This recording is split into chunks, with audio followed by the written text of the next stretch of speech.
Hey, what's up, Next Level crew? Welcome back to another episode of What's Your Next, the podcast where you learn a little bit about business and a whole lot about franchising. And I'm joined today with my co-host, Stacy Riska, expert franchise matchmakers.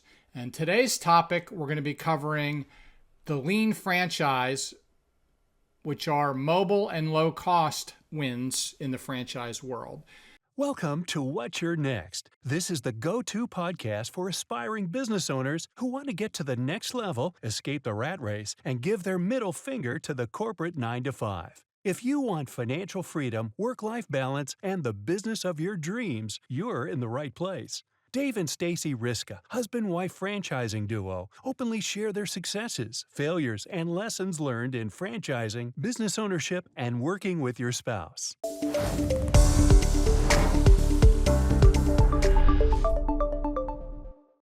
There's a lot of franchises out there that you can acquire that, have a large startup cost. $500,000 isn't unusual, particularly if it's brick and mortar.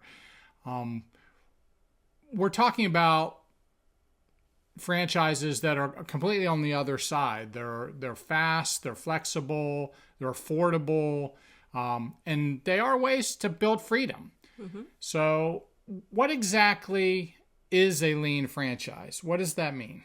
Lean, a lean, mean machine. And you might be thinking, oh, this is a new burger, French fry concept. No, that's not what we mean by lean. Lean means it's low investment to get in, usually under $150,000. As Dave was saying, a brick and mortar can be $500,000 plus, and it's going to take you usually a year or more to get open.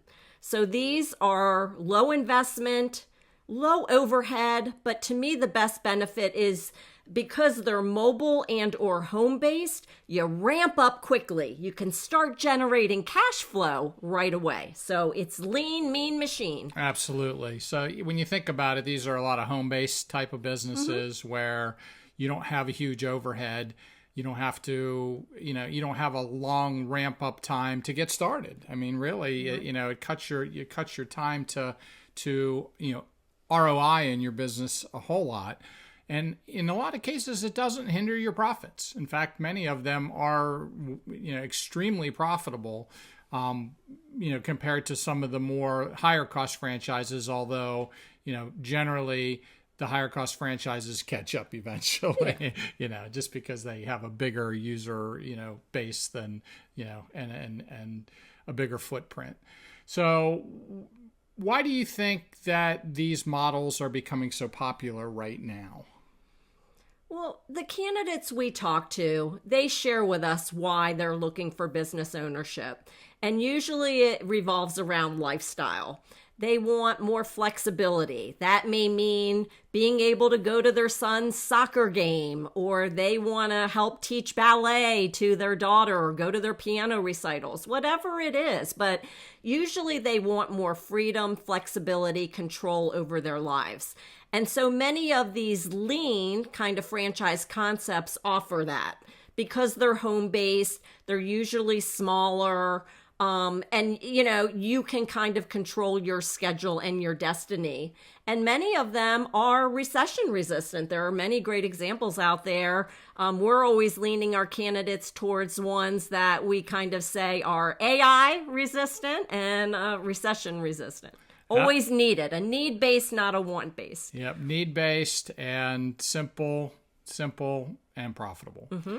So can you maybe share some examples from some of our candidates that, looked at or maybe went with a lean-based or mobile-based low-cost franchise alternative? Yeah, lots of examples. So this will get your little light bulbs going. So think home services, always a popular category. Well, we help somebody get into mosquito control where they go in the backyard and spray for mosquitoes, ticks, fleas, so you can enjoy the outdoors again.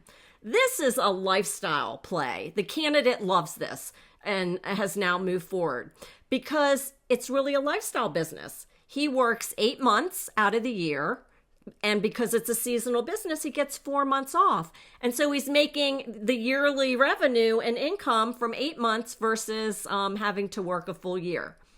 Another example is in the pet care space. Great category. Everybody has 4-legged children.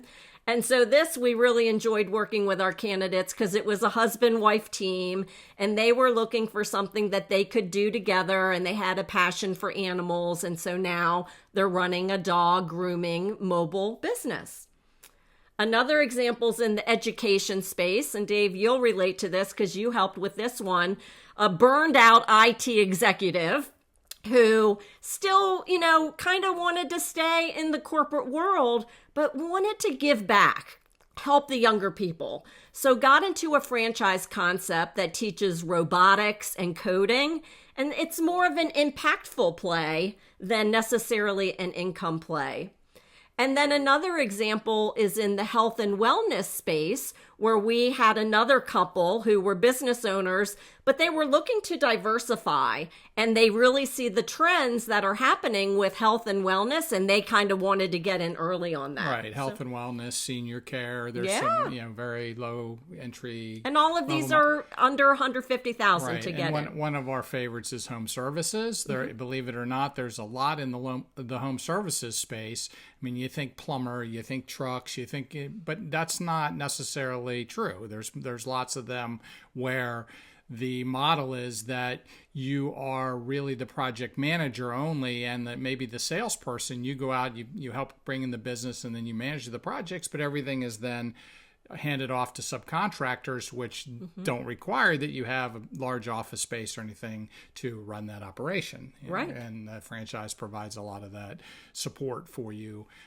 to get the work done, versus, you doing the work yourself. So home services lends itself to this category as well. So let's wrap this up with one last question. Who do you think would be a good fit for these types of, lean franchises? Usually it's somebody who's looking to combine lifestyle plus income. And they're interested and curious about business ownership, and they just want to start small, which means they're going to be more actively involved in those day-to-day operations, which senses to Dave and I that person really needs to have a sales mindset, because they're going to be building customer relationships, at least until they get to the point of bringing on a sales manager, if and when you want to do that. So usually it's somebody who might be an empty nester, and a lot of times we get husband-wife teams who one of the people in corporate may have retired or have decided to leave, and now they're not ready to sit on the couch eating bonbons anymore. So these kind of businesses can be a good play for them. Couples, just like Dave and I, who could be empty nesters.